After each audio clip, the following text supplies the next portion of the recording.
بسم اللہ الرحمن الرحیم۔ السلام علیکم۔ بہت سے لوگ یہ جاننا چاہتے ہیں کہ لوگ ابو دھابی جاتے ہیں تو ان کو 10 دن کے لیے کوارنٹائن بھی کیا جاتا ہے، اور جو گرین لسٹ میں جن ملکوں کے نام ہیں ان کو کوارنٹائن نہیں کیا جا رہا، ان کو جو ہے وہ بغیر کوارنٹائن کے انٹری دی جا رہی ہے۔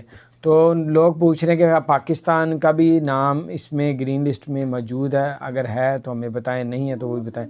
پاکستان، انڈیا، بنگلہ دیش، ایران، افغانستان، ان میں سے کسی کا بھی گرین لسٹ میں نام نہیں ہے، اور اگر گرین لسٹ میں ہوتا تو پھر آپ لوگ اگر ابو دھابی جاتے تو پھر آپ کو جو 10 دن کا کوارنٹائن ہوتا ہے وہ نہیں کرنا پڑے گا۔ لیکن رول چینج ہوتے رہتے ہیں، ہر 15 منٹ بعد، 10 منٹ بعد، ان کا کوئی پتہ نہیں ہوتا۔ اگر آپ نے ویکسین لگوائی ہے اور آپ کے پاس پروف بھی ہے تو پھر آپ جو ہے آپ کو ایئرپورٹ میں بھی آپ کا ٹیسٹ نہیں ہوگا، اور 12 دن کے بعد آپ کا ٹیسٹ کیا جائے گا، کوارنٹائن بھی نہیں کیا جائے گا۔ لیکن یہ بتا رہا ہوں، یہ ابھی کی تک کی ہے، ابھی 15 منٹ بعد یا 5 منٹ بعد کیا ہو جائے وہ اس کی کوئی گارنٹی نہیں، کیونکہ عرب میں یہی ہوتا ہے، بادشاہی حکومت ہے، کبھی کچھ رولز آ جاتے ہیں، کبھی کچھ آ جاتے ہیں۔ ابھی تک تو یہ ہے کہ اب جو میں نے مین ویڈیو بنائی تھی کہ پاکستان گرین لسٹ میں نہیں ہے، انڈیا بھی نہیں ہے، بنگلہ دیش بھی نہیں ہے۔